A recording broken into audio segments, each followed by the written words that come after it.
जय गिरिवरधारी जय गोपी जन वल्लभ जय गिरिवरधारी जय गिरिवरधारी जय राधा माधव जय कुंज बिहारी जय राधा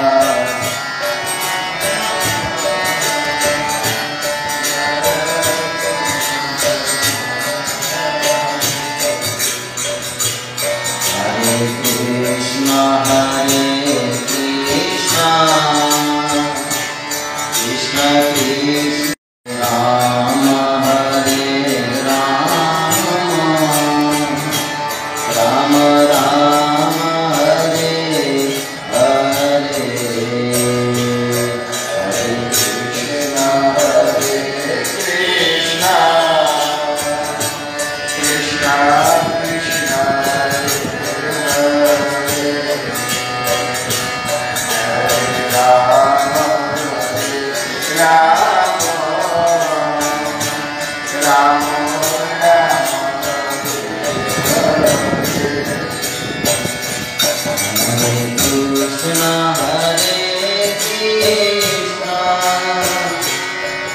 कृष्ण कृष्ण कृष्ण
श्री श्री गुरु वैष्णव भगवान की जय।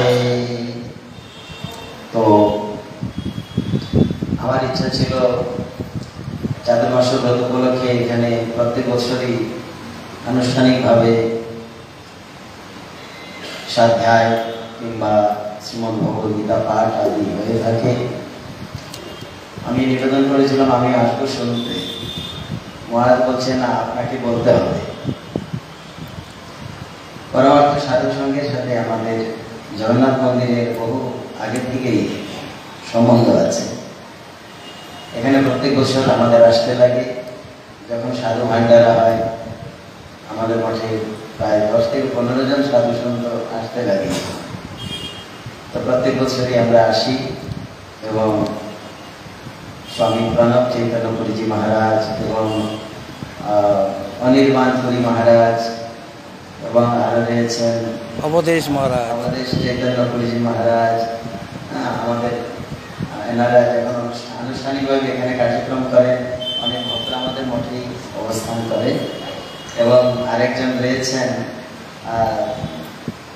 ওনার নামটা আমার স্মরণ আসছে না, সোহম না, আমরা এখানে ভাগবত কথা যখন করছিলাম, আচ্ছা, প্রদীপ মহারাজ, প্রত্যেক চৈতন্য প্রত্যাগাত্মা চৈতন্যপুরীজি মহারাজ, এখন সম্ভবত বাঁকুড়ে আছে। বাঁকুড়াতে। এনারা প্রত্যেকজনেরই আমি স্নেহ পেয়েছি এবং কোনো সুবাদে এখানে সাপ্তাহিক ভাগবত কথা আমাদের এখানে রয়েছে পম্পা মাতাজি নারী ভক্তির আয়োজনে। তো যাই হোক, 7 দিন সৎসঙ্গ করার সৌভাগ্য হয়েছে। সেই সুবাদে মহারাজের সাথে আমার আর মহারাজের এত স্নেহ আমার প্রতি, সেটা ইনি জানেন আর আমি জানি।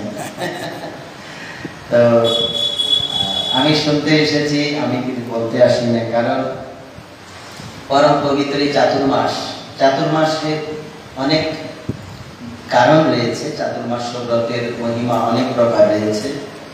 বিশেষভাবে এই 4 মাস স্বয়ং একাদশী থেকে শুরু করে উত্থান একাদশী পর্যন্ত যে 8টি একাদশী ব্রতের সমন্বয় যে চাতুর্মাস, এই 4 মাস বিশেষভাবে বর্ষাকাল ধরা হয়, বৃষ্টি বর্ষিত হয়। ঋষি সমাজ, ঋষিকুল ওনারা পরিব্রাজক হন, পর্যটক হন। সবসময় তারা পর্যটন করেন, পরিব্রাজক, এক স্থানে ওনারা অবস্থান করেন না। এনারা দিকে দিকে ভ্রমণ করেন। মহন্তের কার্য শুধু তারিতে পামর, নিজ কার্য নাই তবু যান পরপর। এই উদ্দেশ্যে এনারা বিভিন্ন পতিত জীবের উদ্ধারের জন্য এনারা বিচরণ করেন। এবং কি বলছেন, তীর্থ কুর্বন্তি তীর্থানি, তীর্থকেও পবিত্র করেন এই ভগবত ভক্তজন, সাধুজন, সন্তজন। এনারা পরিভ্রমণ করেন পরিব্রাজক রূপে। স্বাভাবিকভাবে যখন বর্ষাকাল উপস্থিত হয়, এই বর্ষাকালেতে জল যখন চতুর্দিক খাল বিল পরিপূর্ণ হয়ে যায়, বৃষ্টি হয়, তখন ঋষিগণ তারা এদিক সেদিক যেতে পারেন না, এনারা পরিভ্রমণ করতে পারেন না, কারণ বৃষ্টির একটা কথা রয়েছে, অনেক বাধা পড়ে। সেজন্য এনারা যে কোনো একটা আশ্রমে নিবাস করে 4 মাস একনিষ্ঠভাবে এনারা স্বাধ্যায়, ব্রত, তপস্যা, জপ, হোমযজ্ঞ আদি এনারা করে থাকেন। চাতুর্মাস ব্রতের আরো কারণ রয়েছে। আর এই চাতুর্মাস ব্রতকে অবলম্বন করেই যদি বলি, শ্রীমদ্ ভাগবতের মানে অবতরণ, শ্রীমদ্ ভাগবতের প্রকাশ। কারণ যখন মহর্ষি কৃষ্ণ বেদব্যাস মুনি নিরাশ হতাশ হয়েছিলেন, সরস্বতী নদীতে তিনি স্নান তর্পণ আদি করে খুবই চিন্তিত, বিষণ্ণ চিত্ত, মলিন বদন। দেবর্ষি নারদ জিজ্ঞাসা করলেন, তুমি তো আমার আশ্রিত জন, শিষ্য, আমি তোমার গুরু। তো শিষ্যের এই অবস্থা দেখে গুরুদেব প্রসন্ন হন না, গুরুদেবেরও কষ্ট হয়। কেন তোমার এইরকম অবস্থা? তোমার মলিন বদন, বিষণ্ণ চিত্ত, কি কারণ, কি বলো? তখন মহর্ষি বেদব্যাস বললেন, আমি জীবের কল্যাণের জন্য বেদ বিভাজন করেছি, পুরাণ শাস্ত্র আদি লিখেছি, ভারত লিখেছি। ভারত মানে মহাভারত, ইত্যাদি গ্রন্থ লিখেছে, জগতের মঙ্গলের চিন্তাই করেছে, জগতের শান্তির চিন্তাই করেছে। কিন্তু আমার হৃদয়ে শান্তি আসছে না কেন? আমার মনে শান্তি আসছে না কেন? আমার হৃদয় অশান্তিতে ভরে আছে, বিষণ্ণতায় ভরে আছে। আপনি আমার চেহারা দেখে বুঝতে পেরেছেন গুরুদেব আমার কি কারণ, বলুন এই দুঃখের কারণ কি? দেবর্ষি নারদ বললেন যে দেখো, দুঃখের কারণ ভগবত বিস্মৃতি, ভগবানকে ভুলে থাকাই দুঃখের কারণ। আমাদের পূর্বাচার্য শ্রীল ভক্তিবিনোদ ঠাকুর মহাশয় বলেছেন, শ্রীকৃষ্ণ বিরহে দুঃখ পাই নানা মতে। এই জগতে আধ্যাত্মিক, আদিভৌতিক, আদিদৈবিক যে দুঃখ কষ্ট, এই দুঃখ কষ্টের কারণ একটাই, ঈশ্বরকে ভুলে থাকা, পরমেশ্বরকে ভুলে থাকা। এত বড় একটা বিচ্ছেদ, এত বড় একটা বিয়োগ আমরা সহ্য করে নিয়েছি। এই জন্য অতএব মায়া তারা দেয় সংসারাদি দুঃখ। এই জন্য মায়া দেবী বিভিন্ন ভাবে, আধ্যাত্মিক রূপে, আদি ভৌতিক রূপে, আদি দৈবিক রূপে আমাদের কষ্ট দিচ্ছে। মানসিক রূপে, শারীরিক, আর্থিক, পারিবারিক, সামাজিক, যে কোনো ভাবে কষ্টগুলো কারণ হলো শ্রীকৃষ্ণ বিমুখ, ঈশ্বর বিমুখ, ঈশ্বরকে ভুলে থাকা। বেদব্যাস, তুমি ঈশ্বরের একক রূপে তার নাম, তার রূপ, তার গুণ, তার লীলা, তার ধাম, তার পরিকর, এইসব কিছু তো তুমি বর্ণনা করো নাই। বলে গুরুবার, আমি তো মহাভারত লিখেছি, সেখানে কেশবের নাম আছে, কেশবের কথা আছে, মাধবের কথা আছে, মুকুন্দের কথা আমি সেখানে বর্ণনা করেছি। বলো কৌরব দল এবং পাণ্ডব দল, দুই দলের মধ্যে সংঘর্ষ, তার মাঝে তুমি কৃষ্ণকে টেনে নিয়ে এসেছো, কিন্তু একক রূপে তার নাম, রূপ, গুণ, লীলা কথা তো কীর্তন করো নাই। একক রূপে, অনন্য রূপে একমাত্র শ্রীকৃষ্ণের নাম, রূপ, গুণ, লীলা কথা কীর্তন। বলে আমি এই অবস্থায় আবার কি করব? আমি তো একটা অভিলাষ নিয়ে, একটা আশা নিয়ে আমি যা কিছু করেছি, এখন আমার তো সেই অবস্থা নেই, আমার মনোরথ কমে গেছে, ছোট হয়ে গেছে। তখন দেবর্ষি নারদ বললেন, বেদব্যাস, তুমি মনকে ছোট করবে না। জানো, আমিও এক মায়ের আমার একই সন্তান ছিলাম। আমার যখন জন্ম হয় তখন আমার পিতা আমার নিকটে ছিল না। আমার জননী, আমি দুইজন। জননী আমাকে নিয়ে সমাজের ভয়েতে আমাকে এক ঋষির আশ্রমে নিয়ে গেলেন। সেই ঋষির আশ্রমে আমি লালিত পালিত হচ্ছিলাম। এই চাতুর্মাস্য ব্রত মহোৎসব উপলক্ষে সেই ঋষির আশ্রমে বহু বহু সাধু সন্তগণের আগমন হলো।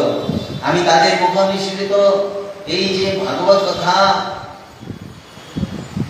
কীর্তন শ্রবণ করেছি, হোম, যজ্ঞ, স্বাধ্যায় ইত্যাদি আনুষ্ঠানিক ভক্তিযুক্ত ক্রিয়াকলাপে আমি অংশগ্রহণ করেছি। ব্যাসদেব, আমার মন অনাবিল আনন্দে ভরে উঠেছে। আমি সংসার ভুলে গেছি, আমি বিষয় জানি না, আমি আমার মাকেও ভুলে যাই। এরকম ভগবত কথা শ্রবণ করতে করতে এরকম অবস্থা হয়।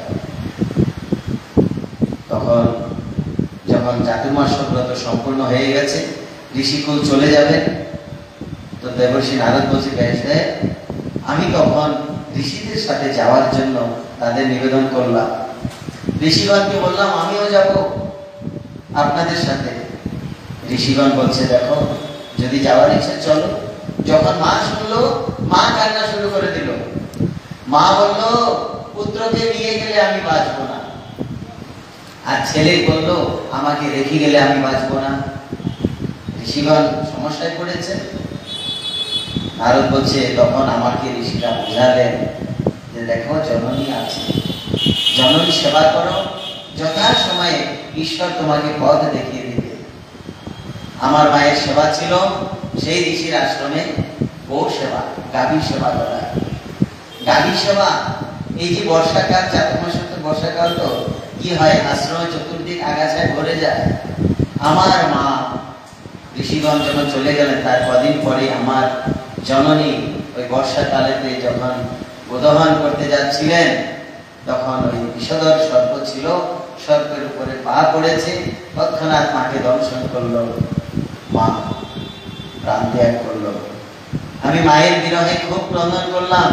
বেদব্যাস বিধাতারই এটা লীলা বলে আমি মায়ের অন্তিম সৎকার সংস্কার আদি করে আমি উত্তরাভিমুখে যাত্রা করলাম। হিমালয়ের উচ্চ শিখরে উঠে তখন ভগবত নাম আমি কীর্তন করি, যেই নাম ঋষিকুল আমাকে প্রদান করেছিল, সেটা তো আপনারা প্রতিদিনই করেন। ওম নমো ভগবতে বাসুদেবায়, ওম নমঃ ভগবতে বাসুদেবায়। এই নাম আমি কীর্তন করছি, কখনো জপ করছি, আর আমার হৃদয় অনাবিল আনন্দে ভরে উঠেছে। এই প্রকার যখন হৃদয় অনুভব এলো কিংবা ভগবানের একটা আভাস আমি পেলাম, আমি মনের আনন্দে জপ করতে লাগলাম, আর আমার চোখে ধারা বইতে লাগলো। হঠাৎ করে পরমেশ্বর ভগবান কি করলেন, ওই হৃদয় থেকে আমি যে অনুভব করেছি ঈশ্বরকে, সেটা তিনি সরিয়ে দিলেন। তারপরে আমি একটা বিয়োগ, একটা বিচ্ছেদ অনুভব করলাম। তখন চোখ আমি খুলে তাকিয়ে আমি কিছুই দেখতে পেলাম না, শূন্য দেখে আমি ক্রন্দন করতে লাগলাম, হে প্রভু, হে নাথ, হা নাথ তুমি কোথায়? হে নারায়ণ, হে ভগবান, হে বাসুদেব, তুমি কোথায়? তখন আকাশবাণী হতে লাগলো যে বৎস, তুমি আমাকে অবশ্যই লাভ করেছো, কিন্তু তুমি পূর্ণরূপে লাভ করবে। এই পৃথিবী মহাপ্রলয়ে চলে যাবে, তারপর আমি তোমাকে ব্রহ্মার মাধ্যমে তোমাকে আমি সৃষ্টি করব। সে যেন ভাগবতে ব্রহ্মার মাধ্যমে দেবর্ষী নারদের সৃষ্টির কথা কিংবা প্রকাশের কথা বর্ণনা রয়েছে। তারপর নারদ বললেন, তারপর আমি ঈশ্বরের সমাহিত হয়ে গেলাম। যখন ভগবান সৃষ্টি শুরু করলেন, ব্রহ্মার মাধ্যমে আমি সৃষ্ট হলাম। এইবার দেখো সাধু কৃপা কি না হয়, আমি এইবার ভগবানের নাম, রূপ, গুণ, লীলা কথা কীর্তন করে অনন্ত কোটি বিশ্ব ব্রহ্মাণ্ডে ঘুরে বেড়াই। সবাই বলো হরে কৃষ্ণ। হরে কৃষ্ণ। আমাদের সনাতন কৃষ্টিতে দুইজন এমন এক ব্যক্তি রয়েছে, যারা একদম নরক থেকে শুরু করে জাতশোচ কিংবা মৃত, মানে কি বলে, সবের পাশে, মৃত কোন ব্যক্তির পাশে থেকে শুরু করে, নরক থেকে শুরু করে, স্বর্গ থেকে শুরু করে, গোলক বৃন্দাবন কিংবা যত ব্রহ্মাণ্ড রয়েছে, যত লোক আছে, শিবলোক যত লোক আছেন, সর্বলোকে তিনি বিচরণ করেন। একজন হলেন দেবর্ষী নারদ, আরেকজন হলেন তুলসী দেবী। বলো বৃন্দা দেবী কি জয়। তুলসী দেবী মরাবাড়িতে থাকে, আর সেই তুলসী দেবী সর্বত্র বিরাজ করেন। সেই তুলসী গোলক বৃন্দাবনে যেখানে নিত্য সহচরী প্রিয়াতমের সেবা করছেন, সেইখানে তুলসী দেবী বিরাজমান। তো দেবর্ষী নারদ বলছেন, দেবদত্তম ইমং বিনা স্বর ব্রহ্ম বিভূষিতম। এই বিনা স্বর ব্রহ্ম দ্বারা বিভূষিত এই বিনা বাদন করে আমি অনন্ত কোটি বিশ্ব ব্রহ্মাণ্ডে বিনা বাদন করে ঘুরে বেড়াই। এ নাম নারদ মুনি বাজায় বিনা রাধিকার মন নামে, নাময় মনি উদিত হয় ভগত গীত সামে। এ নাম নারদ মুনি বাজায় বিনা রাধিকার মন নামে। রাধারমণের নাম, রূপ, গুণ, লীলা কীর্তন করে দেবর্ষী নারদ তিনি বীণা বাদন করে অনন্ত কোটি বিশ্ব ব্রহ্মাণ্ডে বিচরণ করেন। কোথাও ওনার গমনাগমনে কোনো বাধা নাই। এই হলো সাধু হরিভক্ত, সর্বত্র বিচরণ করেন। কেন? জগৎজীবী ভগবানের নাম, রূপ, গুণ, লীলা কথার দ্বারা মঙ্গল করেন। যেরকম পূজ্যশ্রী রামেশ্বর পুরীজি মহারাজ আপনাদের আমাদের সকলের কল্যাণের জন্য শ্রীমদ্ ভগবত গীতা অমৃত সুধা বর্ষণ করছেন। তো দেবর্ষী নারদ ব্যাসদেবকে বললেন, কাছে এসো। তিনটি আঙ্গুল স্পর্শ করে হৃদয়ে তিনি চতুশ্লোকী ভাগবত সঞ্চার করলেন। আর এই চতুশ্লোকী ভাগবতেরই যখন তিনি ধ্যান করলেন, উপাসনা করলেন, তপস্যা করলেন, 18,000 শ্লোক প্রকাশ হলো। এবং 18,000 শ্লোক সমন্বিত শ্রীমদ্ ভাগবত তিনি বর্ণনা করলেন। বলে শ্রীমদ্ ভাগবত মহাপুরাণ কি জয়, শ্রীমদ্ ভগবত গীতা উপনিষদ কি জয়, ভক্ত ভগবান কি জয়, जय श्री राधा मदन मोहन लाल की जय, काशी विश्वनाथ की जय, अन्नपूर्णा मैया की जय, स्वामी विष्णुपुरी जी महाराज की जय, स्वामी रामेश्वरपुरी जी महाराज की सब भक्तन की सब संतन की आज के आनंद की। एक बार सबाई दिहात तुले जय जय श्री राधे, जय जय श्री राधे, जय जय श्री राधे श्याम। सत्य सनातन धर्म की हर हर महादेव। जय गोविंद जय गोपाल केशव माधव दीनदयाल। जय गोविंद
Govinda, Hare Gopal.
ভগবত ভক্তজন এবং মাতৃমণ্ডলী,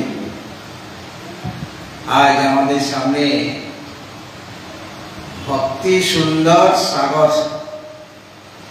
বিরাজিত এবং তার নাম অনুসারে তিনি আমাদের সকলকে ভক্তি রসে সিঞ্চিত করে দিয়েছেন। দেবর্ষি নারদ ভগবান ব্যাসদেবের কথা সুন্দরভাবে ফুটিয়ে তুলেছেন। দেবর্ষি নারদের কতখানি তপস্যা, যার জন্য তিনি দেবর্ষি হতে পারলেন। সামান্য একজন দাসীপুত্র ছিলেন তিনি, কিন্তু সেই দাসীপুত্র থেকে তিনি ধীরে ধীরে সাধনা ক্রমে আর চাতুর্মাসের সময়ে তিনি ঋষিগণের সেবা করেছেন। এটা বহুকাল থেকে আমাদের প্রচলন যে চাতুর্মাসের সময়ে বর্তমানে যেমন সাধু সন্তগণ এক জায়গায় থেকে ভাগবত কথা, গীতা মায়ের কথা মানে শাস্ত্রীয় আলোচনা করেন, প্রাচীন কালেও সেটা ছিল এবং 4 মাস ব্যাপী গুরু পূর্ণিমা থেকে আরম্ভ করে, মানে গুরু পূর্ণিমা তার আগে শয়ন একাদশী, আবার উত্থান একাদশী মানে রাস পূর্ণিমার আগে, তাই তো 4 মাস। কিন্তু বর্তমানে আমরা 2 মাস করি মহারাজ, পক্ষকে মাস ধরে। আবার কেউ পূর্বার্ধ চাতুর্মাস এই 2 মাস, পরে উত্তরার্ধ চাতুর্মাস, এইভাবেও 4 মাস পালন করা হয়, এখনো করা হয়। কিন্তু গুরুজি আমাদের এই 2 মাস তিনি নিজেও করতেন। আমাদের মহারাজ 2 মাসে সংস্কার হবে, আগামীকাল সংস্কার হয়ে যাবে। পূর্ণিমার সংস্কার করে আবার আবার আবার পরবর্তী যে উত্তরার্ধ যে চাতুর্মাস, তো গুরুজি মহারাজ এরকম ভাবে 2 মাসের কথা আমাদের বলতেন। আর যাদের পক্ষে সম্ভব হয় তারা অবশ্যই করতে পারে 4 মাস। এখন তো সাধুরা খুব ব্যস্ত হয়ে পড়ছে মহারাজ, 4 মাস এক জায়গায় বসে থাকা তাদের সময় নেই। এই জন্য 2 মাস হয়তো এক জায়গায় করলেন, বাকি 2 মাস আরেক জায়গায় গিয়ে করলেন, এরকম অনেকেই করে না, শুনেছি। আজকে যে দেবর্ষির কথা, তিনি কি মন্ত্র জপ করে মানে তিনি সিদ্ধিলাভ করলেন। দ্বাদশাক্ষর মন্ত্র ওম নমো ভগবতে বাসুদেবায়। আবার ওই মন্ত্রটায় তিনি দিয়েছেন ধ্রুবজিকে। ধ্রুবজি যখন দিশাহারা হয়ে পড়েছেন কোথায় যাবে, সে তো মাকে ত্যাগ করে মাকে ছেড়ে দিয়ে যাচ্ছেন। বিমতা বলেছেন যে তুমি যদি পিতার কোলে বসতে চাও তাহলে ভগবান নারায়ণের তপস্যা করে আমার গর্ভে যদি জন্ম নিতে পারো, তাহলে পরে তুমি পিতার কোলে বসতে পারবে, মানে রাজ সিংহাসন পাবে। সে বেচারে কান্নাকাটি করতে করতে নিজের মায়ের কাছে গেল, সুনীতি তো সে বলে যে ঠিকই তো বলেছে, তোমার বিমাতা, ও বিমাতা নয়, আসল মাতা, সে তোমাকে তপস্যা করার কথা বলেছে। তো ধ্রুবজি কে মা বললো যে তুমি তোমার মায়ের কত, উনি বড় মা তোমার, মানে তিনি ঘৃণা প্রকাশ করলেন না। ধ্রুবের মা এরকম না হলে ধ্রুব তপস্যা সিদ্ধি লাভ করতে পারতেন না। তো তিনি ধ্রুবকে বললেন তুমি তপস্যা করার জন্য ভগবান নারায়ণের আরাধনা করার জন্য বেরিয়ে যাও, তোমার বড় মা ঠিক বলেছেন, তার কথা অক্ষর অক্ষরে পালন করো। তো ছোট মাও এরকম বলছেন, বড় মাও এরকম বলছেন। তিনি একা 5 বছর বয়স, ও দেবর্ষি নারদ তো সেই 5 বছরই ছিল। সে গেল, যাচ্ছে রাস্তায়, কিভাবে যাবে, কোথায় যাবে, কেমন ভাবে সাধনা করতে হয় ভগবানের কিছুই জানেন না। তখন দেবর্ষি নারদের সাথে তার দেখা হয়ে গেল। তিনি ইচ্ছা করে প্রকট হলেন দেবর্ষি নারদ, আর তাকে জিজ্ঞাসা করছেন ধ্রুব তুমি কোথায় যাবে? বলে আমি তপস্যা করার জন্য যাচ্ছি। কার তপস্যা? বলে ভগবান নারায়ণের তপস্যা। তাকে তুমি জানো? নারায়ণের গুণ, তার কর্ম, তার রূপ, তার কিছু জানা আছে? বলে তা তো জানা নেই।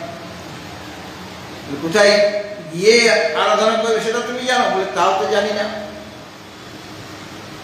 প্রথমে তো তাকে খুব মানে পরীক্ষা করে দিয়েছেন যে তোমার বয়স খুব কম, 5 বছর বয়স, এখন তো তোমার খেলাধুলা করা দরকার, তুমি মায়ের আদর খাবে। এই 5 বছর বয়সে কেউ মাকে ছেড়ে আসে? কিন্তু সর্বত্যাগ না করলে আসল জিনিসকে পাওয়া যায় না। 5 বছর বালকের কাছে মাই তার প্রকৃত ধন, সর্বস্ব। সেই মাকে ছেড়েছেন মানে সব কিছু তিনি ত্যাগ করেছেন। হ্যাঁ, তো তাকে বোঝানো হচ্ছে যে তুমি ফিরে যাও, মায়ের কাছে যাও, খেলাধুলা করো। বলেন না, মা আমাকে বলে দিয়েছেন তপস্যা করতে হবে, কাজে আমি তো যাবই। তখন তিনি বললেন যে আমি দেবর্ষি নারদ, তোমাকে পরীক্ষা করার জন্য এরকম বলেছিলাম, তো তুমি পরীক্ষায় উত্তীর্ণ হয়েছ, এখন তোমাকে তুমি যাও স্নান করে আসো, তোমাকে দীক্ষা দেব। তো তখন উনি ধ্রুবজিকে দ্বাদশ অক্ষর মন্ত্রে দীক্ষা দিলেন এবং কোথায় গিয়ে করতে হবে? মধুবনে, তাই তো? মধুবনের কথা বলছি। হ্যাঁ, মধুবন, বনটার নাম মধুবন। মধু মানে কি? আনন্দ। সেই মধুবনে মানে আনন্দ, মানে যেখানে কেবল আনন্দই আনন্দ আছে, সেই মধুবনে যদি তপস্যা করা হয় তাহলে মধু লাভ করা যাবে, মানে আনন্দ সুশ্রী ভগবানকে লাভ করা যাবে। জায়গাটা নির্বাচন করেছেন দেবর্ষি নারদ। মধুবনে তপস্যা করতে হবে, আরাধনা করতে হবে, তবে গিয়ে যিনি মধুস্বরূপ, যিনি সচ্চিৎ আনন্দ স্বরূপ, যিনি রসস্বরূপ, রস বৈশ রসম জৈবায় লব্ধ্বা আনন্দী ভবতি, সেখানে প্রকৃত রস আছে, প্রকৃত আনন্দের আস্বাদন পাবে। তুমি সেখানে যাও। আর কিভাবে আরাধনা করবে, তোমার আসন কিরকম হবে, স্নান করতে হবে, তোমাকে 3বার স্নান করবে, আর গভীর ধ্যানে মগ্ন হয়ে যাবে, ইত্যাদি সমস্ত প্রক্রিয়া তাকে শিখিয়ে দিলেন। আর ধ্রুবজি মাত্র 6 মাসের মধ্যে ওই মধুবনে গিয়ে এক জায়গাতে বসে আছে। আর কঠোর তার তপস্যা, প্রথম দিকে কিছু আহার করছেন, তারপরে ধীরে ধীরে আহার ত্যাগ করে দিচ্ছেন, শেষে তো শ্বাস বায়ু রোধ করে দিয়েছেন। আর সকলের মধ্যে মানে শ্বাস প্রশ্বাস করে নিতে পারছে না, সকলে অবস্থা হয়ে গেল। কি ব্যাপার? ভগবান নারায়ণের কাছে খবর চলে গেল, যেরকম ভাবে আমাদের দেবতাগণ গিয়েছেন যে আমরা তো শ্বাসই নিতে পারছি না। এটা একটু আওয়াজ হচ্ছে, শান্ত একটু ঘুমা করো না, রওনা যাও, রওনা একটুখানি করি। তো ভগবান নারায়ণ আমি সব জানি কি ব্যাপারটা। আমার এক ভক্ত আমার আরাধনা করছে, সে তো কুম্ভক করে বসে আছে বেচারি, এবং সে তার হৃদয়ের মধ্যে আমাকে আবদ্ধ করে রেখেছে। তার চোখ বন্ধ, অথচ ভগবান নারায়ণের রূপ তিনি দেখছেন। সেই 5 বছরের বালক, 5 বছর এসেছিল, এখন 6 মাস হয়েছে, 5.5 বছর হলো। তো তোমাদের চিন্তার কোনো কারণ নেই, আমি দেখছি গিয়ে। তো ভগবান নারায়ণ তিনি এসে উপস্থিত হয়েছেন ধ্রুবজির কাছে। আর ধ্রুবজি যার জন্য এত আরাধনা, যার জন্য এত তপস্যা, তিনি চোখের সামনে, তার সামনে উপস্থিত হয়েছেন, অথচ তিনি চোখ দৃষ্টি খুলছেন না, নয়ন খুলছেন না। তখন ভগবান বুঝতে পারলেন যে তার হৃদয়ে এখন আমি প্রকটিত হয়ে আছি, সেখানে তিনি ওই ধ্রুবজি আমার রূপ দর্শন করছে। কাজেই সেখান থেকে তিনি বেরিয়ে আসলেন। আর বেরিয়ে যখনই এলেন তখনই ধ্রুব চোখ খুলল, আর দেখে অবাক, যাকে এতক্ষণ যাবৎ হেন নেত্রে দেখছিলাম বেশি কমে গেল, আর খুব বলা, তাকেই এখন আমি চোখের সামনে দেখতে পাচ্ছি। তখন ধ্রুব ভক্তি গদগদ হয়ে কিছু বলার চেষ্টা করছে, কিন্তু বলতে পারছেন না। ভগবান সেটা বুঝতে পারলেন, তিনি তার দিব্য শঙ্খ তার কণ্ঠে স্পর্শ করালেন। আর স্পর্শ করার সাথে সাথে ধ্রুবজি ভগবান নারায়ণের স্তব করতে আরম্ভ করে দিলেন, স্তুতি করতে আরম্ভ করে দিলেন। কাহিনী আরো অনেক আছে। হ্যাঁ, কি মানে ভগবানের স্তুতি, ধ্রুব ভগবানের যে স্তুতি করলেন ভাগবতে আছে। কৃষ্ণের স্তুতি যে কতভাবে কতজন করেছেন কোনো ঠিক নেই। কুন্তী দেবী করেছেন কৃষ্ণের স্তুতি, পিতামহ ভীষ্ম করেছেন কৃষ্ণের স্তুতি, আর ধ্রুবজি করেছেন কৃষ্ণের স্তুতি, প্রহ্লাদজি করছেন। তিনি তো নারায়ণ ছাড়া কিছু বুঝেন না। আর আরো অনেকেই ভাগবতের মধ্যে দেখা যাবে অনেক অনেক কৃষ্ণ স্তুতি রয়েছে। ভাগবত আমাদের এত প্রিয় কেন?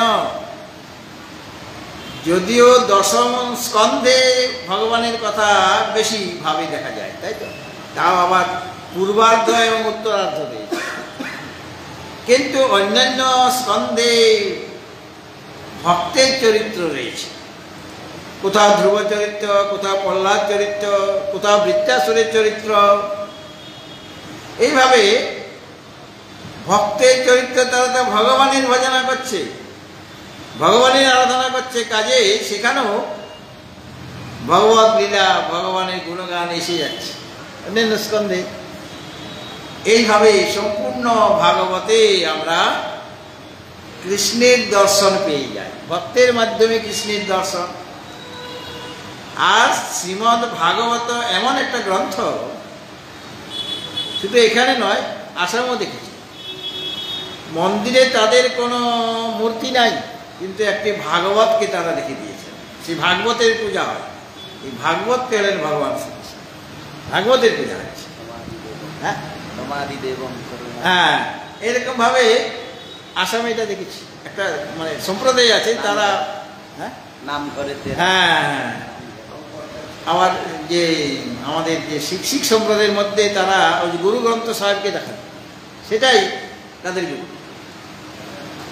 আর আমাদেরও এটা প্রচলন আছে, আমরা গীতা মায়ের পূজা করি, সেটা স্বয়ং ভগবান শ্রীকৃষ্ণ, কারণ গীতার বাণী মানে ভগবানের বাণী।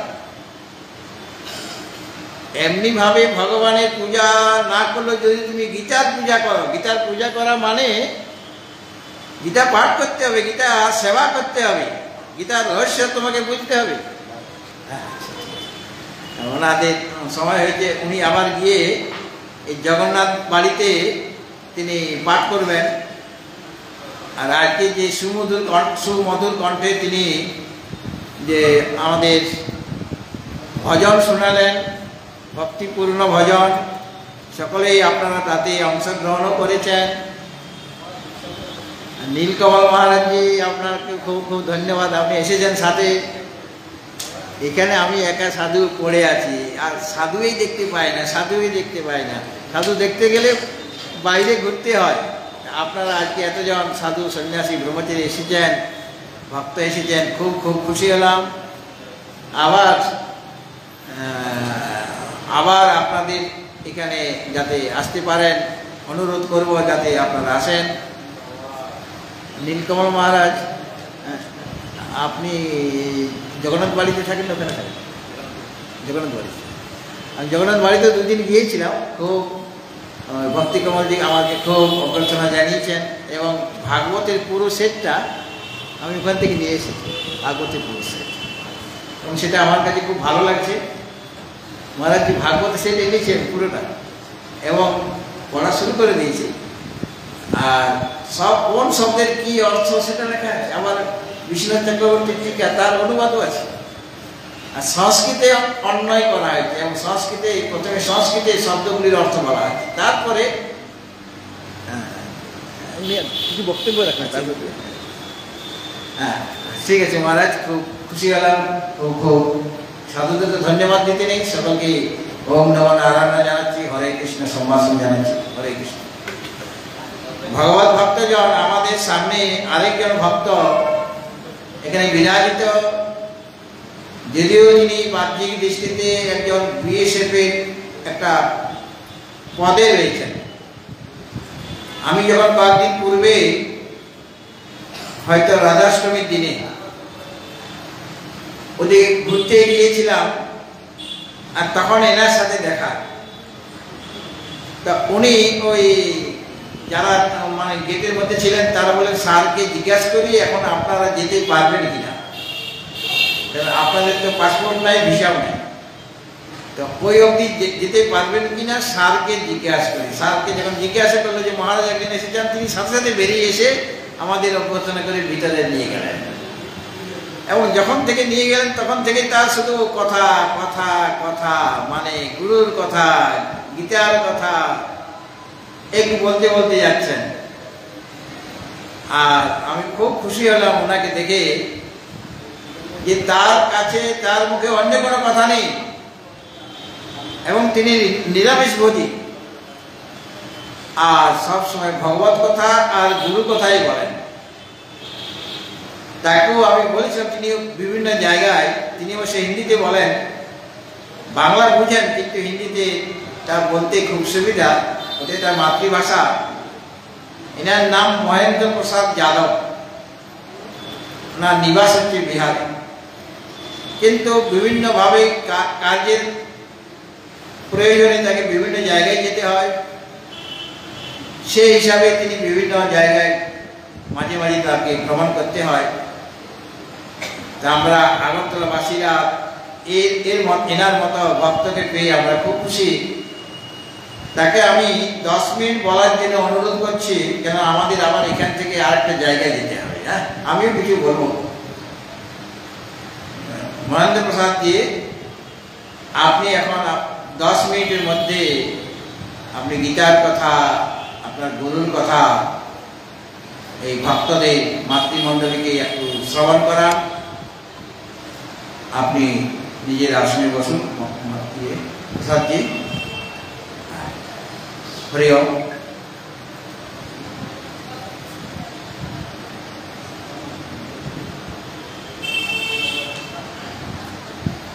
এখন एक माइक देता हूँ, आपके लिए दिया जाए। এখন মহেন্দ্র প্রসাদ যাদব, যিনি গুরুগত প্রাণ এবং গীতা প্রেমী, শাস্ত্রপ্রেমী, তাকে অনুরোধ করব 10 মিনিট বলার জন্য। আর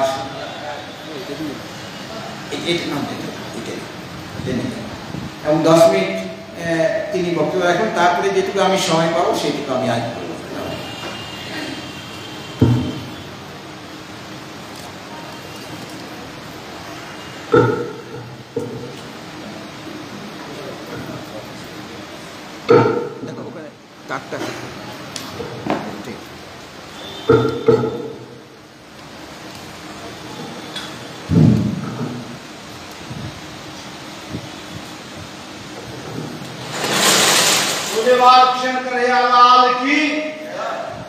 मैं अपने देश का पहरेदार, रेड़े वाला कथाकार, द्वारकापुरी का झाड़ूदार, सीताराम हनुमान गुरुदेव महादेव का संदेश वाहक, राम नाम औषधि का प्रचारक, सनातन सेवक, कलयुग का राजा हरिश्चंद्र, MP यादव उर्फ महेंद्र सुरेश, कल्याण, सुपौल, बिहार निवासी, मैं अपने सच्चे हृदय से, शुद्ध वाणी से, जिसमें सृष्टि संसार का रचना करने वाला का स्थान है, स्वामी रामेश्वर पुरी महाराज के चरणों में कोटि कोटि प्रणाम करता हूँ। गुरुदेव भगवान के चरणों में प्रणाम करता हूँ। अभी 10 मिनट का समय गुरुजी के तरफ से मुझे मिला है। मैं बड़ा आनंदित हूँ, बड़ा गौरवान्वित महसूस कर रहा हूँ कि मुझे इस मंच से बोलने के लिए मौका दिया गया। तो मनुष्य जीवन का क्या उद्देश्य है, गीता पढ़ने से क्या फायदा है, सूर्योदय से पहले चिड़िया क्यों जगता, और जीवन में गुरु का क्या महत्व है, गीता रूपी नौका सवारी करने से हमको क्या फायदा है। सबसे पहले चलते हैं, गुरु की चर्चा करते हैं। 7 दूर 9 खंड में गुरु से बड़ा न कोई, करता करे कर न सके, गुरु करे सोए। मतलब जो ईश्वर भी नहीं कर रहे हैं, गुरु को इतना बड़ा किया गया है। जब तक आप गुरु नहीं करेंगे, तो गु का मतलब अंधकार, रू का मतलब प्रकाश, जो अंधकार से प्रकाश की ओर ले जाए, अज्ञानता से ज्ञान की ओर ले जाए, उसे गुरु कहा जाता है। जब तक आप गुरु नहीं करेंगे तो आपका कोई काम नहीं होगा।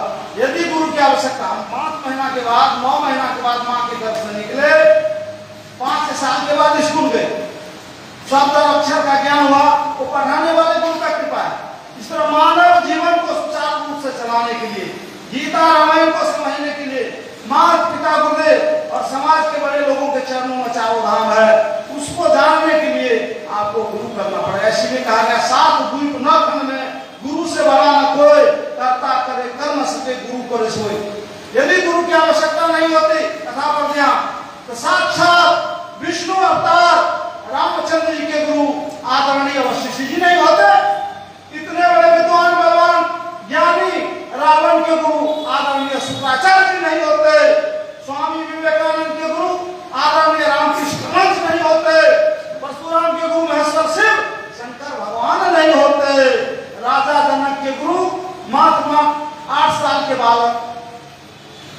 अष्टावक्र ऋषि नहीं होते, माता सबरी के गुरु मतंग ऋषि नहीं होते, देवताओं के गुरु बृहस्पति नहीं होते, साक्षात विष्णु अवतार कृष्ण के गुरु संदीप मुनि नहीं होते।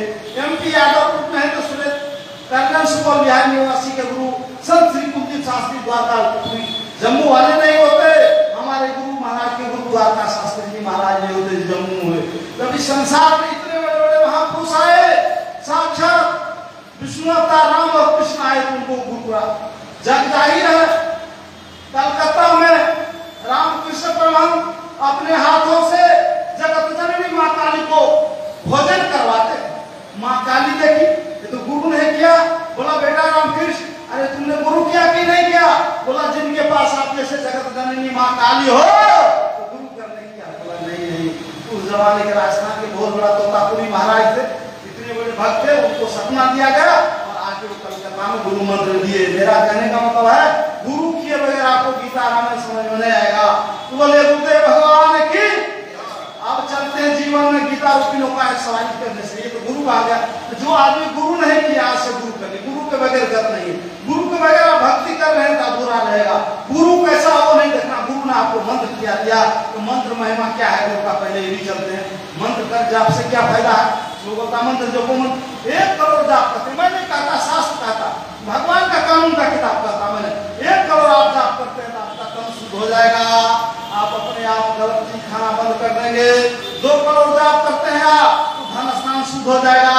बेटा को DMS की फैक्ट्री देना पड़ेगा भगवान को, उन्होंने वादा कर रखे हैं।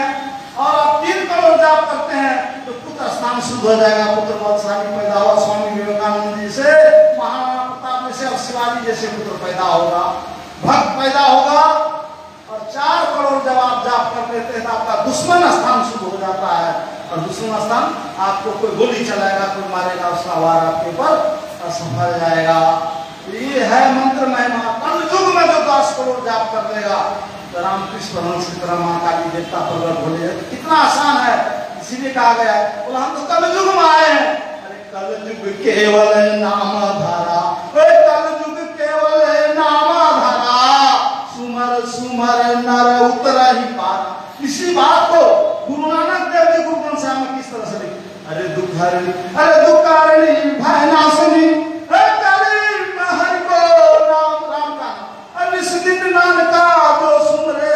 सफल हो ये सब काम। हे राम कुमारी नाम का चढ़ी रहे दिन रात राम नाम की बुखार, बैगुन को बुखार चढ़ जाना चाहिए। अर्जुन के रोम रोम से निकलता था हे कृष्ण, हे कृष्ण। भगवान सारथी बन गए। द्रौपदी जब बाल भी कंघी करती थी तो उससे निकलता था कृष्ण, तो भगवान दौड़ के चले जाते थे। हम इन्हें बोलते संसार से रिश्ता मत बनाइए, पति पत्नी का भी रिश्ता जरूरी है, भाई भाई का भी रिश्ता जरूरी है, दोस्ती करना भी जरूरी है। लेकिन एक रिश्ता उसका नैया से बना के रखे, चाहे जिस रूप में बना के वो दौड़ के चले आते। आप 1 कदम बढ़ाते हैं वो 10 कदम आता है। जीवन में भक्ति को बोला मेरा बेटा DM बन गया, मोछे ऊपर करने की जरूरत नहीं है। बोला 2 बेटा मेरा मंत्री बन गया, सीना चौड़ा करने की जरूरत नहीं है। बोला भाई कौन सीना चौड़ा करेगा मोछे वाला? बोला जिसका बेटा होगा। बोला लेटरिन का गटर साफ करने वाला बंधुआ मजदूर हो, दिन दुखियों के मदद में खड़ा होने वाला हो, गुरु सेवा करने वाला हो, ठाकुर महाराज के मंदिर में झाड़ू लगाने वाला हो, दूसरे के घाव पर मरहम पट्टी करने वाला हो, वो बाप सीना चौड़ा कर सकता है, मोछे ऊपर कर सकता है। आप लोगों का पुण्य जागृत हुआ है बहुत, तब आप यहाँ आए हैं। कल युग में धर्म करना है। 3 पैर तोड़ दिया गया है कलयुग महाराज के द्वारा, तो 1 पैर बचा हुआ है। धन नहीं है तो दान की कमी है, स्वस्थ नहीं हो तो संयम की कमी है, और सुख नहीं है तो सेवा की कमी। इसीलिए आप जाओगे अमरनाथ यात्रा में, हम सनातन धर्म को मानने वाले 1 लाख में की आदमी है, क्योंकि दुनिया बात भी भारी। इसलिए सनातन धर्म दुनिया में धर्म एक ही है, वो है सनातन धर्म, बाकी मजहब है।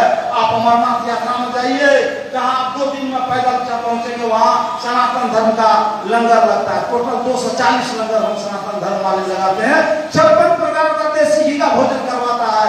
जानने पहचान मामा ने भूखा क्यों खिलाते सुलाते हैं वो? क्योंकि जितने आप खिलाओगे उतने बढ़ जाएगा धन। देश में मारवाड़ी की जनसंख्या 1% है, उन्होंने गीता रूपी नौका की सवारी नहीं छोड़ा, 99 रुपया लेके बैठे हुए हैं। देश में ब्राह्मण की जनसंख्या 3.5% है। कलयुग का प्रभाव सब परिवार पर है। आज भी 80% सेना में नायक, विदेश में राजदूत, IAS IPS और डोभाल जैसे दिमाग है। गीता पकड़ रखा उन्होंने, भक्ति करिए, भक्ति रूपी पेड़ में लगा दीजिए धर्मार्थ। क्या करना है? भक्ति रूपी पेड़ लग जाएगा, उसमें हर तरह का फल देगा। आप आम लगेंगे तो सिर्फ आम मिलेगा, यदि भक्ति रूपी पेड़ लगा लीजिए तो वहाँ सारे तरह का जो फल मांगिएगा वो मिलेगा। तो कलयुग जैसा युग नहीं मिलेगा। मेरा कहने का मतलब हर आदमी भक्ति करके गीता पढ़िए, चलते हैं गीता पर जीवन में। गीता के 18 अध्याय में any busy treatment, any problem solution है, लेकिन हम गीता से दूर हो गए। रामायण का एक चौपाई, गीता का एक उपदेश जिंदगी बदल सकता है, लेकिन हम लोग को धारावाहिक सिनेमा घर से फुर्सत नहीं है। और कलयुग जैसा युग नहीं है। कलयुग में भगवान रामायण में बोल गए, मुझे पाना चाहते हो तो मुझसे बढ़ के मुझे संत को मानो, और जो हमारे भक्त है उससे मानो। बोला आपके सबसे प्रिय कौन है? बोला जो ब्राह्मण है वो। बोला उससे प्रिय कौन है? जो ब्राह्मण है, वेद जानता है। बोला उससे प्रिय कौन है? बोला ब्राह्मण है, वेद जानता है, उसके रास्ता पर चलता है। बोला उससे प्रिय कौन है? बोला उससे प्रिय वैज्ञानिक है, इसीलिए वो हाथ उड़ा देते हवा में। बोला उससे प्रिय कौन है? बोला ज्ञानी। बोला सबसे प्रिय कौन है? बोला कोई श्लोक नहीं जानता, दिन रात जो मेरा सेवा करता है, इसीलिए बोला गया मंदिर में। बोले भक्त और भगवान की। अब राम नाम उस दिन लेकर आए, यहाँ से आप लोग को हॉस्पिटल नहीं जाना पड़ेगा जो मेरी बात मान लेंगे। वो मेरा नहीं, हमारे वेद शास्त्रों में सारे दुखों और समस्याओं का निदान पूर्ण रूप से संभव है। जो मालिक माँ के घर में आपको 5वें महीना से भोजन देते, साइंस और शास्त्र दोनों कहता है, माँ के घर से निकलते माँ के दोनों सीना में दूध भर देते, न जाने कितने आदमियों को गोदी में बैठा देते। जब हम निकल मारते तब वो मालिक आपको वो भोजन दिया। दुश्मन भी युद्ध के मैदान में चैलेंज करता, देखते कितने का माँ दूध पिया। फिर बड़े हो गए तो मालिक आपको भूखा रहने देंगे? उनके रास्ते पर चलना पड़ेगा। धर्म का 2 पार्ट है, एक है लौकिक धर्म, एक है भागवत धर्म। लौकिक धर्म क्या है? पैसे कमा के घर परिवार संक्षेप में चलेंगे, देना जरूरी है, तब घर में मकान दुकान घर चलेगा। लेकिन ये यही रह जाएगा, नहीं कफन में पॉकेट है, जमरा साहब घुस लेते हैं, आप देखे 10 साल और जिंदा रह जाओगे, सब यही रह जाएगा। 72 करोड़ है, करोड़ भी लेके नहीं जा पाएगा। लेकिन मरने के बाद एक खजाना जाता है, कौन सा है? भागवत धर्म। आपने कितने गुरु सेवा किया, कितने बार आपने लोगों की मदद करी, कितने लोगों को भोजन कराया, कितने बीमार को हॉस्पिटल तक ले गए, वो है भागवत धर्म। वो आपके संग जाएगा, जिसको जो दिया वही मिलेगा, जो बांटे वही मिलता है। बोले बालकृष्ण कन्हैया लाल की। अब आप 100 साल जिंदा रहना चाहते हैं, अकाल मृत्यु से बचना चाहते, कलयुग में 100 साल में हम क्यों न पार करते हैं? आपको गीता रूपी नौका की सवारी करना पड़ेगा।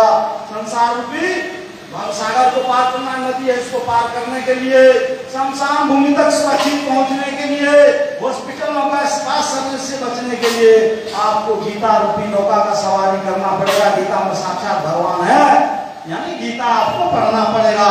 नदी पार करते हैं तो नाव या पुल लगता है, तो संसार रूपी भक्त सागर जब तक आप गुरु नहीं करेंगे तो गीता भी। गुरु का बड़ा महत्व है। गुरु जल्दी से जल्दी गुरु करिए। अभी गुरु प्रधान का कलयुग का बड़ा पर्व है। यहाँ तक हमको पहुंचने में महाराज जी गए थे और बोला एक आना, लेकिन हम कई दिन एक सप्ताह प्रोग्राम आ रहा था। यहाँ तक अच्छे काम कलयुग में धर्म का कलयुग का बड़ा पर्व है, यहाँ तक पहुंचने देते तो महाराज जी का तो बड़ा आभारी, आजीवन आभारी रहूंगा।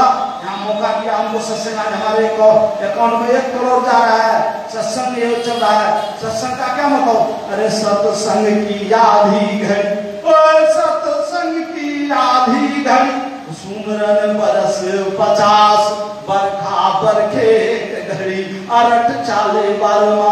सत्संग की आधी घड़ी, पूजा पाठ का 50 साल बराबर, 50 साल बराबर होता है। बरसात 1 घंटा बरस जाएगा, पूरे नदी तालाब कुआं कितनी चीजें प्यास है। इसलिए खुद भी सत्संग में जाइए, पड़ोसी को सत्संग में ले जाइए।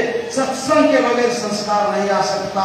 गीता पढ़े नहीं तो समझ में नहीं आएगा पड़ोसी के साथ क्या बर्ताव करना है, राष्ट्र के प्रति मेरी क्या जिम्मेवारी है। अपने गीता में स्पष्ट बोला, जो अपने कर्म को सही नहीं करता तो वो धरती का भार है। इसीलिए 1 सेकंड में 4 आदमी मर रहा है। और ये समय बहुत खराब चल रहा है, चारों तरफ प्राकृतिक अवतार है।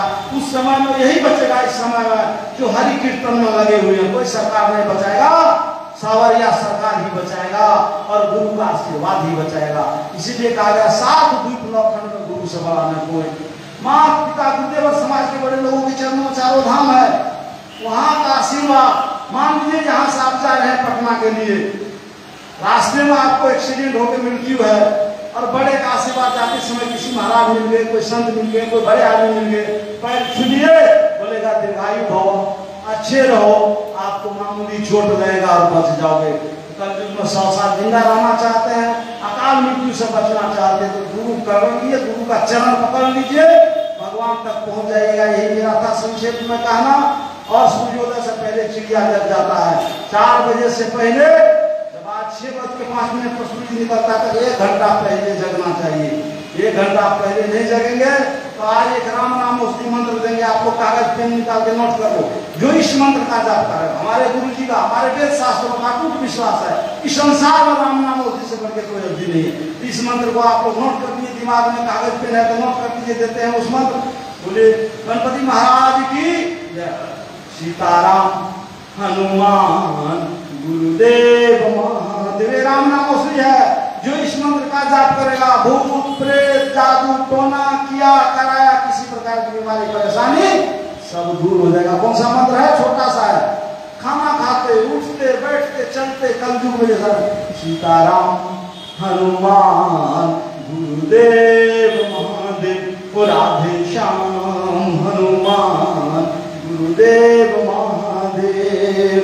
जो आपके गांव में बीमार है और डॉक्टर रिजेक्ट कर रखा है, ये मंत्र दे दीजिएगा, वो ठीक हो जाएगा। आप कौन करेंगे? हम ठीक नहीं करेंगे, वो मंत्र ठीक करेगा, जाप करेंगे। सिद्ध मंत्र है, जैसे धान का बीज रखते हैं, किसी गुरु महात्मा के दिया हुआ मंत्र है। जो मिलता है जो भी मंत्र आपको, किसी को ओम भगवते वासुदेव में कहते हैं, बोले गोरंगो महाप्रभु बोला हरि बोल, हरि बोल बोलवा दिए थे पूरे नॉर्थ ईस्ट को। रास्ते में एक धोबी जी मिल गए थे, बोला हरि बोल, बोला नहीं बोलता हरि बोल, बोला हरि बोल नहीं बोलता हरि बोल। 21 बार जब गुरु के मुख से बोल दिया और लास्ट में आया तो उठ रहे थे हरि बोल, तो उसकी पत्नी बोला इसको भूत लग गया, संक्षेप में सबको बुलाया हरि बोल, भगवान के नाम की बुखार चढ़ जाना चाहिए। आप नहीं समझे? हमारे वेद शास्त्रों में कहीं भी कोई जाति पाति नहीं है, हम सब 10 ऋषि के संतान, एक ही वंश के हम लोग सारे हैं। सबसे प्रेम, सब में प्रेम। आपको अकाल मृत्यु नहीं आने देगा। आप लोग कथा सुने, भगवान की कृपा आप लोगों पर बने रहे, आप लोगों का जीवन सफल सुखमय सुगंधित पुष्पित करुणामय और दयावान बनाए रखे, भगवान की कृपा बने, आप स्वस्थ रहे, सुखी रहे। कल चंद्र ग्रहण है, 9:57 से 1 बजे, उतने देर तक आप लोग भगवत चिंतन कीजिए, गीता पढ़िए। 10 करोड़ 10 गुना में, कल शायद 10 करोड़ गुना में इसका फल है। उसके दौरान शौच आदि नहीं जाना है, सब आदमी जागरण कीजिएगा। कल ही है 7 तारीख, कल ही चंद्र ग्रहण लग रहा है, तो कल से पितर पक्ष शुरू है।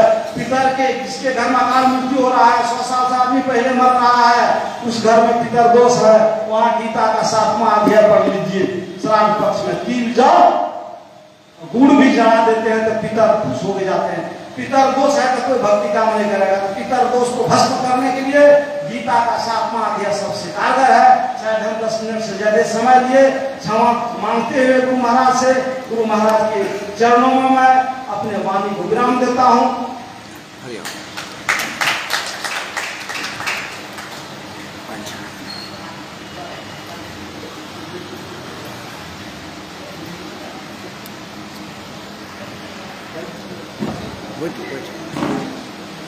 हरिओम हरिओम। भगवत भक्तजन एवं मातृमंडলী, আপনারা প্রথমে এই একটু শান্ত বলাই, বেশি করে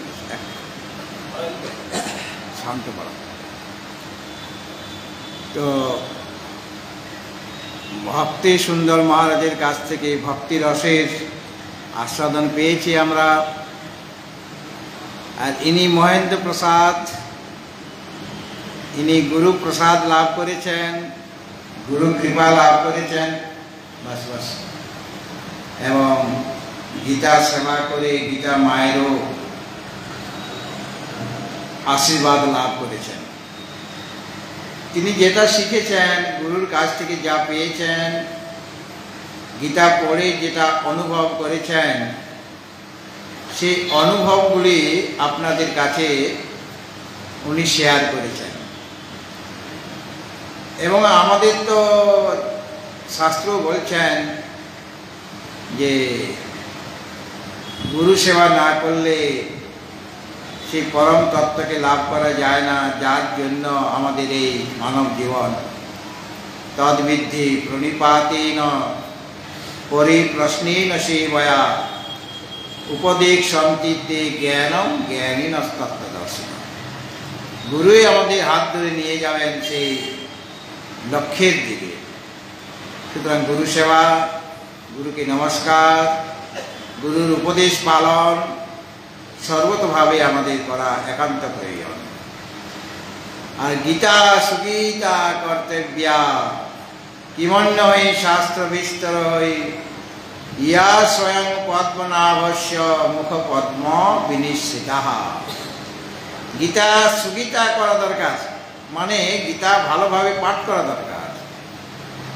সংস্কৃত শ্লোকে অবশ্য, বাংলাতে নয়। বাংলা যে পদ্যে গীতা পাওয়া যায় না, অনেক বাঙালি ওটা পড়ে, আসলে তা হবে না, শ্লোকগুলি পড়তে হবে, সংস্কৃত শ্লোক। আর সেটা যদি বারবার পাঠ করা হয়, উচ্চারণ করা হয়, তাহলে গীতা মায়ের কৃপা লাভ হবে। গীতা মা নিজেই স্বয়ং সেই সমস্ত শ্লোকের কি অর্থ, তার তাৎপর্য কি, রহস্য কি, সেটা তিনি ভক্তকে বুঝিয়ে দেন। গীতা মা কৃপা করেন, ভগবান শ্রীকৃষ্ণ কৃপা করবেন, আর অর্জুনের মতো শিষ্য তিনিও কৃপা করবেন। অর্জুন যেমনভাবে গীতা শাস্ত্র ভগবান শ্রীকৃষ্ণের শ্রীমুখ থেকে শুনেছেন, এবং সেখানে মাঝে মাঝে তার শঙ্কা জেগেছে, প্রশ্ন জেগেছে মনে, সেই প্রশ্ন তিনি গুরুর সামনে তুলে ধরেছেন, আর গুরুদেব সেই প্রশ্নের উত্তর ভগবান শ্রীকৃষ্ণ দিয়েছেন। এবং অতি সহজেই তিনি ভগবত প্রদত্ত যে গীতার বাণী যেটা শুনলেন, সেটা তিনি আয়ত্ত করেছিলেন। সময় তো বেশি ছিল না। কুরুক্ষেত্রের রণাঙ্গনে, কুরুক্ষেত্রে যুদ্ধ চলছে, যুদ্ধের ঘোষণা হয়ে গেছে, আর ছোটখাটো যুদ্ধ শুরু হয়ে গেছে। কিন্তু অর্জুনের রথটি আছে কোথায়? উভয় সেনার মধ্যস্থলে, যেখানে ভীষ্ম দ্রোণ প্রমুখত সর্বে শান্ত মহিষিতা, ওনাদের দেখা যায় কষ্ট। আর ভগবান ইচ্ছা করে রেখেছেন যাতে করে পিতামহ ভীষ্ম বা গুরু দ্রোণাচার্যকে দেখা যায়, অর্জুন দেখতে পায়। আর তাদের দেখেই যখন তার মনে স্নেহ মায়া মমতা জেগে গেল, তখন তিনি বললেন, কিভাবে এদের সাথে আমার যুদ্ধ করা সম্ভব? এদের তো পুষ্প দিয়ে, গন্ধ পুষ্প দিয়ে এদের চরণ পূজা করা দরকার, আর তার পরিবর্তে তীক্ষ্ণ তীক্ষ্ণ বাণ দিয়ে কিভাবে এদের কোমল শরীরে আমি আঘাত করব, সেটা আমার পক্ষে ঠিক নয়। এইভাবে যখন তার মধ্যে বিষাদ জেগে গেল, এবং বিষাদগ্রস্ত অর্জুন তিনি যেমন ভগবানকে গুরুরূপে স্বীকার করলেন, এখানেও দেখুন গুরুর প্রয়োজনীয়তা কীরকম। অর্জুন একটা বিষম জায়গাতে, উভয় সেনার মধ্যস্থলে রথ দাঁড়িয়ে আছে, সেখানে তিনি বিষাদগ্রস্ত হয়ে পড়েছেন। তার কাজ হচ্ছে যুদ্ধ করা, কিন্তু গান্ডীব ধনু হাত থেকে রেখে দিয়েছে, গান্ডীব ধনু রাখতে পারছেন না হাতে, এত ভারী লাগছে তার কাছে। তিনি রথের মধ্যে সেরা গান্ডীব ধনু রেখে দিয়েছেন, আর বলছেন যে আমি যুদ্ধ করব না। এই কথা বলার পরে ভগবান বন্ধুরূপে তাকে উপদেশ দিলেন। বন্ধুরূপে কি উপদেশ দিলেন? কুতস্থা কসমলমিদং বিষম। হে অর্জুন, এই বিষম কালে, সংকট কালে তোমার মধ্যে এই মোহ কোথা থেকে আসলো? এটা তোমার মধ্যে সাজে না, এটা অনার্যজনচিত, এটা অকীর্তিকর, এবং তোমার লোকে নিন্দা করবে, এটা অসর্গমও বটে। ক্লৈব্যং মাস্মগম পার্থ নৈতত্ত্বয়ুপপদ্যতে ক্ষুদ্রং হৃদয় দৌর্বল্যম ত্যক্তোত্তিষ্ঠ পরন্তম। এই যে হৃদয়ের দুর্বলতা, তোমার মধ্যে ওই নিবতা এসে গেছে, হৃদয় দুর্বল হয়ে গেছে তোমার। তুমি বিষাদগ্রস্ত হয়েছে মানে হৃদয় তোমার দুর্বল হয়ে গিয়েছে, তুমি কর্তব্য কর্ম থেকে তুমি বিচ্যুত হয়ে পড়ছ। যেহেতু তুমি একটা রোগে ভুগছো, এখন লিভার রোগে ভুগছ, মানে তুমি এত বিরাট বড় মানে বীর, তোমার নাম শুনলে সকলেই তোমার প্রশংসা করে, আর সেই তুমি আজকে দুর্বল হয়ে গেলে, দুর্বলতা তোমার মধ্যে দেখা গেল। এই ক্ষুদ্রম হৃদয় দুর্বলম ত্যাক্ত্বা উত্তিষ্ঠ পরত্তম, এগুলি তুচ্ছ হৃদয় দুর্বলতা ত্যাগ করে তুমি যুদ্ধ করার জন্য প্রস্তুত হও, বন্ধুরূপে বললেন। কিন্তু বন্ধুরূপে বললে সেটা তার মধ্যে কিছুটা ক্রিয়া করেছে, যেহেতু ভগবান তিনি বন্ধুরূপে বলেছেন, যিনি সকলের বন্ধু। শ্রুইদং সর্বভূতানাং জ্ঞাত্বা মাং শান্তি মেচ্ছতি, তিনি সকলের শ্রুইত, সকলের তিনি উপকার করছেন, সকলের তিনি কল্যাণ করছেন, সকলের জন্য আকাশ বাতাস জল অগ্নি পৃথিবী সব দিচ্ছেন সকলের জন্য। ভগবানকে আমরা ডাকি বা না ডাকি, কোনটা বন্ধ করে দেবে, আকাশ তার জন্য বন্ধ, আজ থেকে তোমার আকাশ বন্ধ, আজ থেকে তোমার বায়ু বন্ধ, আজ থেকে তোমার অগ্নি বন্ধ বা জল বন্ধ, বন্ধ করে দেয় কারোর জন্য? সকলের জন্য সমানভাবে তিনি দিয়ে যাচ্ছেন, কোনো ট্যাক্স দিতে হবে না।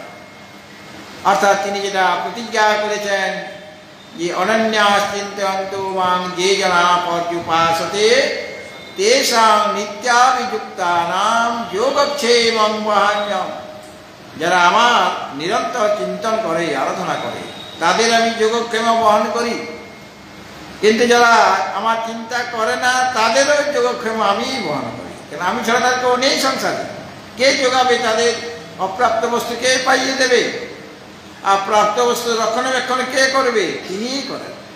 অর্থাৎ সকলের জন্য তিনি যোগক্ষেম বহন করেন, কিন্তু ভক্তরা সেটা বুঝতে পারেন যে ভগবানের দ্বারা এটা রক্ষিত হচ্ছে বা তিনিই কৃপা করে আমাকে এটা দিয়েছেন, এটা ভক্তরা বুঝতে পারবে। কিন্তু যারা অভক্ত তারা সেটা বুঝতে পারবে না, বলে আমার ভাগ্যে সেটা পেয়েছি, ভগবানকে বাদেই দিয়ে দেবে। কারণ যদিও ভগবানই তাদেরও যোগক্ষেম বহন করছেন, কিন্তু তারা মনে করেন এটা আমি আমার ভাগ্যের জোরে পেয়েছি, আমার পাওয়ার কথা ছিল পেয়েছি। এর মধ্যে ভগবানের কোনো তার কোনো ইয়ে নাই, মানে তার কোনো কার্য এখানে নেই। আমি নিজের শক্তিতে নিজের বলে এগুলি সব পেয়েছি এবং এইগুলিকে রক্ষণাবেক্ষণ করা আমারই কাজ, কিন্তু সেটা ভগবানই কাজ। এইগুলিতে দুইটা শ্লোকে যে বন্ধুরূপে ভগবান উপদেশ দিলেন, খুব বেশি কাজ হলো না, কিন্তু ওই জন্য মনটা ধীরে ধীরে নরম হয়ে যাচ্ছে যে আমি যা কিছু বলেছি প্রথম অধ্যায়ে সব বুঝি ঠিক বলা হয়নি।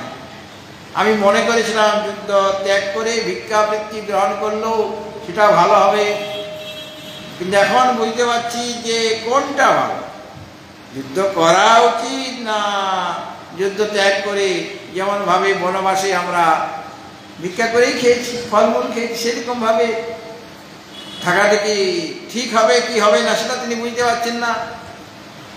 যখন তিনি ধর্ম বিষয়ে সম্মূঢ় হয়ে গেলেন, বুঝতে পারছি না কোনটা ধর্ম কোনটা অধর্ম, কোনটা কর্তব্য কোনটা অকর্তব্য বুঝতে পারছেন না, তখনই আমার গুরুকরণ করার প্রয়োজন। আমি যখন বুঝতে পারছি না কি করা দরকার আমার, কে আমাকে পথ দেখাবে, মঙ্গলের পথ দেখাবে কে, কল্যাণের কে পথ দেখাবে, কার্পণ্য দোষো পথ স্বভাব পৃচ্ছামি ত্বং ধর্ম সম্মূঢ় চেতঃ यच्छेयस्यान् निश्चितं ब्रूहि तन्मे शिष्यास्तेहं साधि मां त्वां प्रपन्नम्। প্রথমে তার দোষগুলি স্বীকার করে নিলেন যে আমার দোষ, কার্পণ্যের দোষের দ্বারা আমার ক্ষত্রিয় স্বভাব নষ্ট হতে বসেছে। কার্পণ্য মানে দীনতা, হীনতা, আমি নিজেকে ছোট বলে মনে করছি, আমি বিষাদগ্রস্ত হয়ে গিয়েছি, এটা আমার দোষ। আর ধর্ম সম্মূঢ় যেটা হয়ে গিয়েছি, অর্থাৎ কোনটা ধর্ম কোনটা অধর্ম সেটা আমি ঠিকভাবে বুঝে উঠতে পারছি না। যুদ্ধ করা আমার পক্ষে শ্রেয় নাকি যুদ্ধ ত্যাগ করা শ্রেয় সেটাও বুঝতে পারছি না। হে গুরুদেব, যৎ শ্রেয়স্যান নিশ্চিতং ব্রূহি তন্মে শিষ্যস্তেহং সাধি মাং ত্বাং প্রপন্ন। যেটা আমার পক্ষে প্রকৃত কল্যাণকারক হবে সেই বিষয়ে আমাকে কিছু বলুন, আমাকে উপদেশ দিন। আমি তোমার প্রপন্ন হলাম, আমি তোমার শরণাগত হলাম, তুমি কৃপা করে এখন আমাকে পথ দেখাও এবং ঠিক আছে আমার হাত ধরে তুমি নিয়ে চলো সখা, আমি যে পথ চিনি না। এই গানটা কার লেখা এটা? হ্যাঁ, জানা নেই? গানটা জানা আছে তোমার? সুর জানো কিন্তু শব্দগুলো সব জানো না? জানো? আজকে হচ্ছে না? আজকে হইবে না। আচ্ছা, তুমি কালকে ওটা গানটা শোনাবে। একজন বলছিল যে এটা আমি কোথায়, মানে সব পুরোটা তার জানা নেই। আর তোমার জানা আছে যখন, আগামীকাল তোমাকে মানে আমি বুকিং করে রাখলাম। হ্যাঁ, তুমি কালকে ওটা শোনাবে। ওই গানটা শোনার আমার খুব ইচ্ছা আছে। তো ভগবত ভক্তজন, গীতা এটাও ভগবান ব্যাসদেবী লিখেছেন, আর ভাগবতও ব্যাসদেবী লিখেছেন। এক একটা স্মৃতি অনুসারে, স্তর অনুসারে একজন গীতাকে ভালোবাসছেন, একজন ভাগবতকে ভালোবাসছেন। গীতা সুগীতা কর্তব্যা কিমন্যই শাস্ত্র বিস্তরই ইয়া স্বয়ং পদ্মনাভস্য মুখপদ্ম বিনিশ্রিতা। ভগবান শ্রীকৃষ্ণের যে বাণী, এটা শ্রবণ করলেও তুমি তোমার যে লক্ষ্য, সেই লক্ষ্যে তুমি পৌঁছাতে পারবে। গীতা গঙ্গা চ গায়ত্রী গোবিন্দেতি স্থিতে চতুর্গকার সংযুক্তে পুনর্জন্ম ন বিদ্যতে। গীতা আদিতে কে আছে? গ। গঙ্গার আদিতে কে আছে? গ। গীতা গঙ্গা চ গায়ত্রীর আদিতে কে আছে? গ। গোবিন্দের আদিতে গ। চতুর্গকার। গীতা গঙ্গা চ গায়ত্রী গোবিন্দে স্থিতে, এদের চারজনকে, চারটা গোকার, যার আদিতে গোকার আছে, তাদেরকে যদি হৃদয়ে ধারণ করা হয়, চতুর্গকার সংযুক্তে পুনর্জন্ম ন বিদ্যতে, আর জন্ম হবে না, মানে তুমি মুক্ত হয়ে যাবে। গীতার সেবা করো, গঙ্গা মায়ের সেবা করো, গায়ত্রী আরাধনা করো, আর গোবিন্দের আরাধনা করো। এই চারটা কাজ করলেই তুমি, আয় বসো, আয় চলে বসো, বসো বসো। এই চারটা গোকার যার আদিতে আছে, গীতা গঙ্গা গায়ত্রী গোবিন্দ, এদের যদি হৃদয় ধারণ করা হয় তাহলে তুমি মুক্ত হয়ে যাবে। কিন্তু আরেকজনের আদিতে গোকার আছে, তার কথা কি ভুলে গেলে? কে সে? আরেকজন গোকার আছে আদিতে, কে? গুরু। হ্যাঁ, গুরুর আদিতে কি আছে? গোকার আছে, তার নাম তো বলা হলো না কেন ওখানে? চতুর্গকারে মানে গীতা গঙ্গা গায়ত্রী গোবিন্দের নাম বলা হলো, গুরুর নাম বলা হলো না। তাহলে গুরু খেপে যাবে না? বলে গুরু হলো লবণের মতো, ওই গীতা পড়তে গেলেও গুরু, আর গঙ্গার মহিমা বুঝতে গেলেও গুরু, গায়ত্রী আরাধনা, গায়ত্রী মন্ত্র কে দেবে তোমাকে? গুরু। আর গোবিন্দের কথা কে শোনাবে? গোবিন্দের রূপের বর্ণনা কে তোমাকে বলবে? এই গুরু। এই গুরুদেব বলতে এটা লবণের মতো, কোন তরকারিতে কোন ফোড়ন দিতে হবে আর কোন মশলা দিতে হবে সেটা শাশুড়ি মা ওই নতুন বৌমাকে বুঝিয়ে দিচ্ছে। হ্যাঁ, কোনটায় সরষে বাটা দিতে হবে, কোনটায় পোস্ত দিতে হবে, কোনটা বা জিরা বাটা, কোনটা ধনে বাটা, আবার ফোড়নও আলাদা আলাদা হয়ে যায়। কোনটায় মানে সব তরকারিতে একই ফোড়ন দেওয়া চলবে না, কোনটা সরষে ফোড়ন দিতে হবে, কোনটা জিরা ফোড়ন, কোনটা আদা লঙ্কা আরও কিছু দিতে হবে। এরকম বিভিন্ন সবজিতে বিভিন্ন রকমের ফোড়ন আছে, আর কতখানি সিদ্ধ করতে হবে, কতখানি নাড়তে হবে, সব কিছু শাশুড়ি মা শেখাচ্ছেন। কিন্তু লবণ দেওয়ার কথাটা বলছেন না কেন? এই অন্তর এটা জানেন যে সব সবজিতে লবণটা দিতে হবে, এটা বৌমা জানে, এই জন্য শাশুড়ি মার লবণের কথাটা বলছেন না, কিন্তু অন্যান্য সব বলে দিচ্ছেন। যেমন শাশুড়ি মাকে লবণের কথা বলতে হয় না, বৌমাটা নিজের থেকে বুঝে যায়, সেরকম ভাবে সাধক যারা তারা জানেন যে পঞ্চম গোকার না হলে এই সব গোকার রহস্য আমরা বুঝতে পারবো না। এই জন্য গীতা গঙ্গা গায়ত্রী গোবিন্দ এবং গুরু, পাঁচটা গোকার আছে। এদের যদি আমরা আশ্রয় গ্রহণ করি, কেবল গুরুর আশ্রয় গ্রহণ করলে তিনি ওই 4 জনের কাছে নিয়ে যাবেন, ঘোরাবার জন্য নিয়ে যাবেন। কখনো গীতার মহিমা বলবেন, কখনো গঙ্গার মহিমা বলবেন, কখনো গায়ত্রীর মহিমা বলবেন, কখনো গোবিন্দের মহিমা বলবেন। এইভাবে 4 জায়গায় ঘোরাবেন। কে? হাত ধরে ঘোরাবেন গুরু। আমার হাত ধরে তুমি নিয়ে চলো সখা, আমি যে এ পথ চিনি না। গানটা কালকে শুনবো, আবার গীতা মায়ের কথাটা আবার কালকে পূর্ণাহুতি হবে, গীতা জ্ঞানযজ্ঞের পূর্ণাহুতি হবে। চাতুর্মাস্য ব্রত 2 মাস ও গুরু পূর্ণিমা থেকে আমাদের শুরু হয়েছিল, আর এই পূর্ণিমাতে আমাদের পূর্ণাহুতি হবে। আর মহারাজ বলেছেন, এটাও আমরাও জানি, চাতুর্মাস মানে ওই 4 মাস যাবত। অনেকে জিজ্ঞাসা, মহারাজ চাতুর্মাস তো 4 মাসের, আপনারা 2 মাস করছেন কেন? আসলে তাই, চাতুর্মাস 4 মাসে।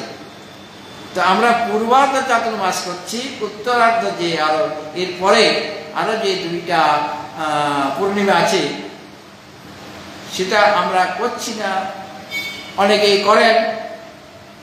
অর্থাৎ চাতুর্মাস 4টা মাস নিয়ে আসলে চাতুর্মাস।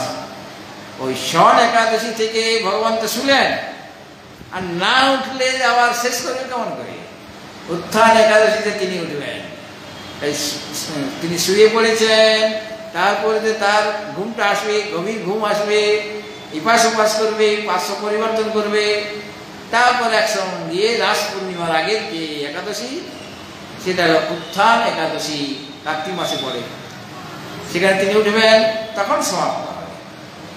ভগবত ভক্তজন আমাদের এই জ্ঞানযজ্ঞের, গীতা জ্ঞানযজ্ঞের পূর্ণাহুতি আগামীকালই হবে, এবং সাধ্যায় যে জ্ঞানযজ্ঞ চলছিল, যেটা ওদিকে হয় ফল ধরে, তারও পূর্ণাহুতি আগামীকালই হবে। এবং কালকে গীতা গ্রন্থ মাথায় করে আমরা প্রদক্ষিণ করব কীর্তন সহযোগে। সেটা আপনারা সকলে সেটাতে অংশগ্রহণ করবেন। আপনারা 2 মাস যাবৎ শুনলেন, কাজে গীতা গ্রন্থ তো একজনই নেবেন, কিন্তু তার পেছনে পেছনে সকলেই আমরা ভ্রমণ করব, মানে প্রদক্ষিণ করব। এই 3টা মন্দিরে প্রদক্ষিণ করব কীর্তন করতে করতে, খুবই আনন্দ হবে। আর এমন নয় যে আর আপনারা গীতার কথা শুনতে পাবেন না, সামনেই গীতার জয়ন্তী উৎসব আসছে, আবার দুর্গা পূজায় কত আনন্দ করবেন, সেখানে চণ্ডীর কথা আপনারা শুনতে পাবেন, গীতা জয়ন্তীতে আবার গীতার কথা শুনতে পাবেন। আর মাঝে মাঝে সাধু সন্তগণ এখানে আসছেন, কেউ না কেউ আসে, এবং নানা রকম শাস্ত্রীর আলোচনাও এখানে হয়ে থাকে। সুতরাং আপনারা সর্বদাই খবর রাখবেন। আর এখানে কোনো না কোনো একটা অনুষ্ঠান হতেই থাকে, সেই সমস্ত অনুষ্ঠানে আপনারা অংশগ্রহণ করবেন। এখন গীতা মায়ের আরতি হবে।